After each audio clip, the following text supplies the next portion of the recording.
Nous.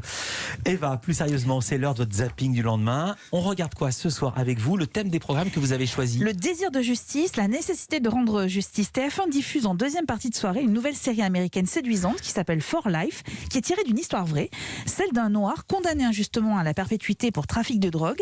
Et en prison, il décide d'apprendre le droit. Son objectif, c'est vraiment de défendre les autres prisonniers victimes d'injustice comme lui. Il est à la fois prisonnier donc et peut aller plaider dans un tribunal, ce qu'il s'apprête à faire d'ailleurs pour José, un de ses codétenus. Petite mise au point. Si je représente tes intérêts, c'est parce que ça me permet de rester en vie. En devenant avocat, j'ai gagné le droit de sortir. T'es que le premier. Je vais me servir de ton dossier pour m'en prendre au procureur, jour après jour, une affaire après l'autre. Quand j'en aurai fini, quand j'aurai ruiné sa réputation, là, je pourrai prouver qu'il a bâclé mon affaire. Chaque jour, je me bats et tout ce que je fais, c'est pour récupérer ma liberté et retrouver ma famille. C'est une série produite par le rappeur 50 Cent, qui évolue d'ailleurs sur un fond politique qui est assez passionnant et qui ne cède jamais à une quelconque forme d'angélisme. Le héros, par exemple, Aaron Wallace, il galère à s'imposer, il échoue souvent. Voilà, on n'est pas du tout dans le conte de fées. Et se dire que cette histoire a réellement existé est assez incroyable. Autre histoire, autre réalité beaucoup plus effrayante et qui exige aussi un devoir de justice, la guerre en ex-Yougoslavie, un conflit ayant donné naissance au tribunal international de La Haye.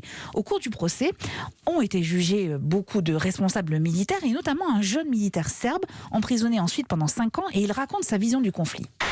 Moi-même, j'ai longtemps cherché, mais je ne comprends toujours pas tout à fait comment j'ai pu faire ça. Pourquoi? C'est la grande question. Pourquoi j'ai commis ces actes? Quand je repense à mon passé, presque tout ce que j'ai fait me paraît inexplicable. Il m'est très difficile de trouver des réponses à tout. C'est la Légion étrangère de l'armée française qui m'a arrêté. On m'a mis un casque et passé les menottes avec une sorte de laisse pour me conduire comme un chien. J'étais fou de rage. Si j'avais eu une arme, je les aurais tous tués. Sérieusement. C'est un excellent documentaire à découvrir sur Arte qui permet à la fois de recontextualiser le conflit et qui explique parfaitement l'origine de la création de ce tribunal international avec les témoignages d'enquêteurs, de procureurs, de victimes et d'accusés et plusieurs questions. Quel est le bien, quel est le mal, comment agir et réagir aussi pendant un conflit. Alors attention, certains témoignages et certaines images sont difficiles, je préfère vous prévenir. Le désir de justice se décline alors avec beaucoup plus de légèreté sur W9 grâce à la comédie De l'autre côté du périph'. L'histoire de 2 flics, le premier est incarné par Omar Sy, il est né et a grandi en banlieue. Le second par Laurent Lafitte, qui vient de Paris, du très chic 8e arrondissement. Et tous les deux se retrouvent à devoir travailler ensemble. C'est pour ça qu'il faut qu'on fasse équipe. Non, attends, écoute-moi bien, Oussama. Il faut que tu comprennes que j'ai absolument, totalement, pas du tout besoin de toi. D'accord? J'en ai rien à foutre de ton enquête, alors viens pas foutre le nez dans la mienne. Surtout pas ici. Ah donc tu veux te la jouer solo, c'est ça? Bah d'accord, y a pas de problème. Parce que moi aussi je suis sur une affaire, et moi aussi je veux parler à monsieur Chalini. Et toi? Voilà. T'es un bon flic, c'est sûr. Si tu m'aurais pas suivi jusque-là, sinon. Je suis sûr que t'es le meilleur flic de ta banlieue. Mais ici, c'est Paris. C'est Paris, mon vieux. Et pire, c'est le 8e arrondissement, la capitale de Paris.